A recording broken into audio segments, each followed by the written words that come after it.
కన్యవారు కన్యవారికి కనుక చూసుకుంటే మీకు ఈ ఒక్క నెలలో దాదాపుగా 3వ తేదీ 5వ తేదీ ఇలా బుధుడు శుక్రుడు అండ్ దాని తర్వాత 14వ తేదీకి రవి 22వ తేదీ కుజుడు ఈ రకంగా 5లో ఉండేటువంటి గ్రహాలన్నీ 6వ స్థానంలోకి వెళ్తున్నాయి.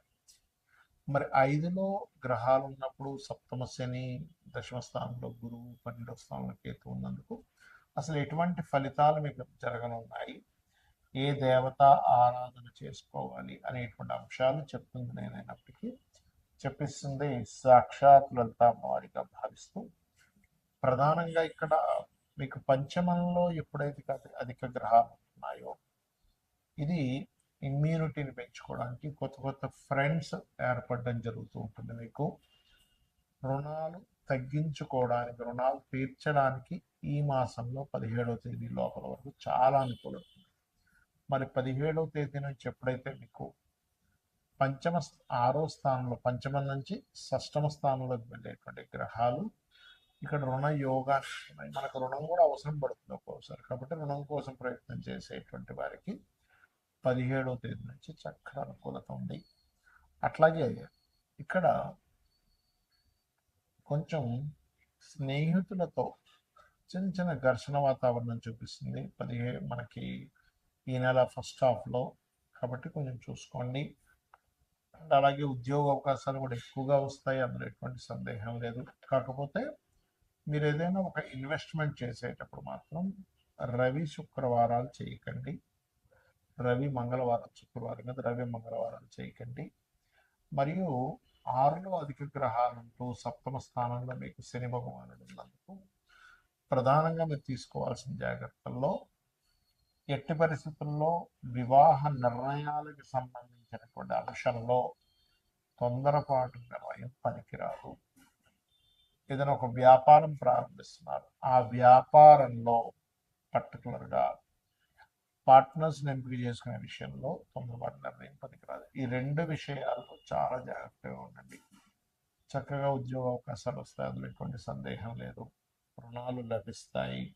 శత్రువుపై జయం కూడా ఉంటుంది. ఆరులో కనుక ఎప్పుడైనా కుజుడు రాహు కలిసి ఉంటే కూడా శత్రువు నిలబడలేడు. ఇలాంటివన్నీ కూడా ఇక్కడ పాజిటివ్ ఫలితాలు కూడా జరుగుతాయి, అందులో ఎటువంటి సందేహం లేదు. అయితే ఫైనాన్షియల్ ఇంప్రూవ్మెంట్స్ కూడా ఉంటాయి. కాకపోతే ఇందాక నేను చెప్పినట్టుగా కాస్త 12లో కేతు ఉన్నందుకు ఇన్వెస్ట్మెంట్స్ చేసేటువంటి అంశాల్లో కొంత జాగ్రత్త వహిస్తూ ఉండాలి. ఇక మీరు నిత్యము చేయవలసినటువంటి దేవతారాధన, ఎందుకంటే సప్తమంలో శని ఉన్నందుకు కొంచెం వివాహ నిర్ణయాల విషయంలో స్లో డౌన్ అవడము, 6లో గ్రహాలు ఉండడం కూడా కొంతవరకు జాగ్రత్త తీసుకోవాలని చెప్పాను. కాకపోతే వెంకటేశ్వర స్వామి యొక్క ఆరాధన చేయండి, అన్ని విధాలా మీకు బాగుంటుంది. చాలామంది గోచార ఫలితాలతో పాటు జన్మజాతకం చూపించుకుంటే అసలు ఎటువంటి విషయాలు తెలుస్తాయని నన్ను చాలామంది అడుగుతున్నారు. దానికి నేను మీకు ఒక క్లారిటీ ఇస్తాను. మొట్టమొదటిగా మనకి జన్మజాతకం అనేటువంటిది ఎలా ఏర్పడుతుంది, మనము పూర్వజన్మల్లో చేసిన కర్మలు, ఈ జన్మల్లో చేస్తున్నటువంటి కొన్ని నిర్ణయాల మూలంగా కూడా మనకి గ్రహాల యొక్క అనుకూలత ప్రతికూలత అనేటువంటిది లభిస్తుంది. గుర్తుపెట్టుకోండి. అయితే 90% ఆఫ్ పూర్వజన్మల్లో, ఒక 10 to 15% మనకి ఈ జన్మలో చేసేటువంటి ధర్మబద్ధంగా ఉండడం ఇట్లా జరుగుతుంది. అయితే ఇక్కడ ఏ గ్రహం బలంగా ఉంది, ఏ గ్రహం బలహీనంగా ఉంది, ఏ భావం బలంగా ఉంది, ఏ భావం బలహీనంగా ఉంది, ఏ భావం ఏ విషయాన్ని చెప్తుందని చెప్పేది జ్యోతిషాస్త్రం. అంటే దీనివల్ల మనకేమిటి అంటే, చూడండి, మన బాడీలో, మన శరీరంలో ఫలానా వైటమిన్స్ తగ్గాయి అని తెలుసుకున్నాక ఏం చేస్తాం, వైటమిన్స్కి వస్తుంది సమ్ టాబ్లెట్స్ తీసుకోవడం, పిల్స్ తీసుకోవడము, లేకపోతే ఫలానా ఫుడ్ తీసుకోవడము, ఫలానా ఫుడ్ ఆపడము చేస్తూ ఉంటాం కదా. ఎందుకు? శరీరం బాగుండడానికి. అలాగే మన జన్మజాతకంలో ఉండేటువంటి యోగాలను పరిశీలన చేసి ఏ భావం బలంగా ఉంది, బలహీనంగా ఉంది. ఉదాహరణకి వాళ్ళు శారీరకంగా బలహీనంగా ఉన్నారంటే లగ్న భావం బలహీనంగా ఉందని అర్థం. అప్పుడేంటి, ఆ లగ్న భావాన్ని స్ట్రాంగ్ చేయడానికి లగ్నాధిపతి ఎక్కడున్నాడని తెలుసుకొని దానికి సంబంధించిన దానాలు ఇవ్వడము, దానికి సంబంధించిన ఫుడ్ తీసుకోవడము చేస్తూ ఉంటాం. అలాగే ధనం ఎంత మనం ప్రయత్నం చేస్తున్నా ఇవాళ రేపు సొసైటీలో ఇబ్బంది పడుతుంది ఏదైనా ఉంటే ధనం కోసమే ముఖ్యంగా. దాని తర్వాత రోగ శత్రువుల కోసం ఇబ్బంది పడుతూ ఉంటారు. అయితే ఇక్కడ ఈ ధనాధిపతి ఎక్కడున్నాడు అనేది ముఖ్యంగా తెలుసుకోగలగాలి. ధనాధిపతి కనుక బాగున్నట్లయితే చాలా మంది చూడండి పెద్దగా ఏం చదువుకోలేదండి, కానీ ఏంటో ఆటోమేటిక్గా డబ్బులు వచ్చేస్తున్నాయి ఆయనకి, ఆ వ్యాపారం పెట్టాడు ఈ వ్యాపారం పెట్టాడు అనుకుంటారు. అంటే చదువుతో సంబంధం లేకుండా ధనం వస్తూ ఉంటుంది కొంతమంది. మరి కొంతమందికి అసలు ఆయన పెద్ద పని చేసే అవసరం ఉండదు. ముత్తాతలు ఆ, రకరకాల ప్రాపర్టీస్ కొని ఉంటారు, వాటి రెంట్స్ వస్తూ ఉంటాయి. ఏమిట్రా ఇది అనిపిస్తుంది. అదంతా పూర్వజన్మ కర్మ. అయితే ప్రతి మనిషి కూడా వాళ్ళ రెండవ అధిపతి ఎలా ఉన్నాడో చూసుకోవాలి. రెండవ స్థానాధిపతి కనుక బలహీనంగా ఉంటే వాళ్ళు ఎన్ని ప్రయత్నాలు చేస్తున్నా ధన విషయంలో పాపం వెనకబడుతూనే ఉంటారు. ఆ ఒక్క చిన్న లిటిగేషన్, అంటే చిన్న ఎగ్జాంపుల్ చెప్తా చూడండి. ఒక వ్యక్తికి ఇక్కడెక్కడో క్లాట్ ఏర్పడింది అనుకుందాం. ఈ చెయ్యి కాలు తిమ్మిరి అయి పెరాలసిస్ వచ్చింది, సంథింగ్ ఆగిపోయింది. మీరు దీనికి మీరు ఎంత చేస్తున్నా సరే మీకు సెట్ కాదు అంత ఈజీగా.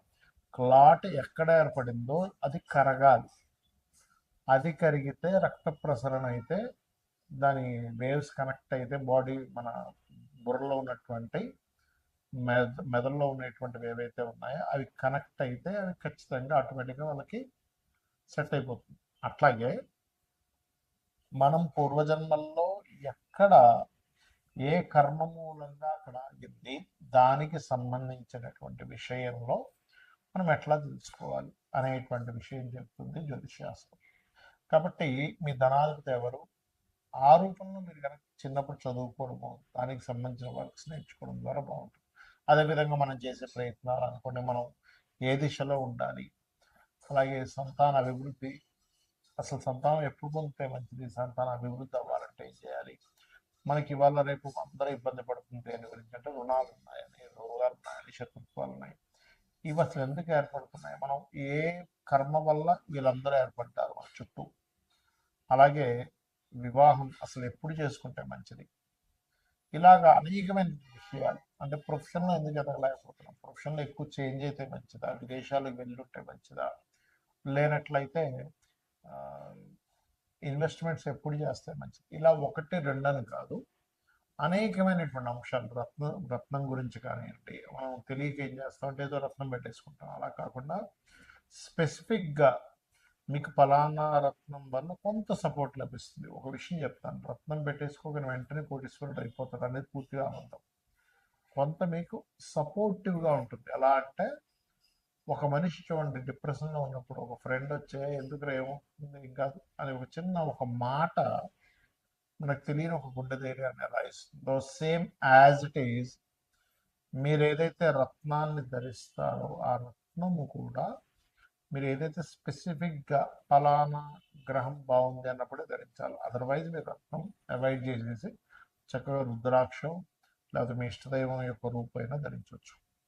అలా అసలు మీరు రెగ్యులర్గా చేసేటువంటి పూజలో ఏ దేవతని ప్రత్యేకంగా మీరు కనుక పూజించినట్లయితే మీ పూర్వజన్మ కర్మలు తగ్గుతాయి అనేటువంటిది. సరే జాతకం లేదు, అప్పుడు ఏం చేయాలి, ఫైనాన్షియల్ గ్రోత్ కావాలి అనుకుంటున్నారు, ఓం సంపత్కరీ సమారూఢ సింధుర బ్రజ సేవితాయి నమః, లేదా ఓం ధర్మాధ్యక్ష ధనాధ్యక్ష ధనధాన్య వివర్ధని నమః చేసుకోండి.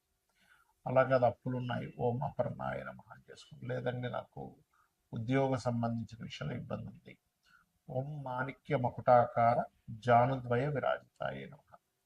అలా కాదు, ఎంత సంపాదిస్తున్నా లేకపోతే ఏం చేస్తున్నా నాకు హ్యాపీనెస్ లేదు లేదా బిజినెస్ ఇంప్రూవ్మెంట్స్ అవ్వట్లేదు అనుకునేటువంటి వారు ఓం ఇంద్రగోప పరిక్షిప్త స్మరతోనా భజంగికాయే నమః అని మంత్రం చేసుకోండి.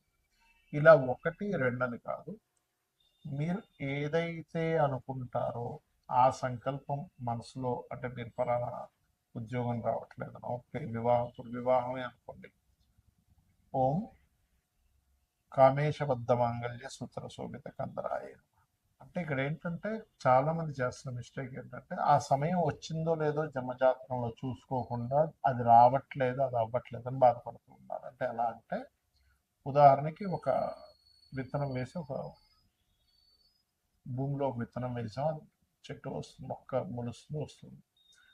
మొలుస్తున్నప్పటి నుంచే మనం చూస్తూ ఏమిటి కదా ఇంకా పళ్ళు రావట్లేదు, పుష్పాలు రావట్లేదు అంటే అట్లా. అదొక ఏజ్ వచ్చిన తర్వాత ఇన్ని సంవత్సరాలకి అది పుష్పాలు ఇస్తుంది, లేకపోతే ఫలాలు ఇస్తుంది అనే ఒక నాలెడ్జ్ ఉందనుకోండి, అప్పుడు హ్యాపీగా ఆ ఇన్ని సంవత్సరాల తర్వాత వస్తుంది అని ఒక ఫిక్స్ అయి ఉంటుంది.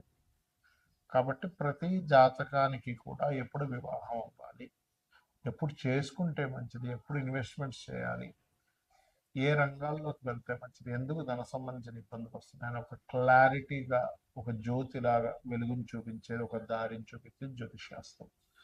కాబట్టి మీరు తెలుసుకొని అమ్మవారి అనుగ్రహంతో మీరు చక్కటి ఆయురారోగ్యాన్ని పొందుతారని మనస్ఫూర్తి కోరుకుంటూ శ్రీమాత్రే నమః.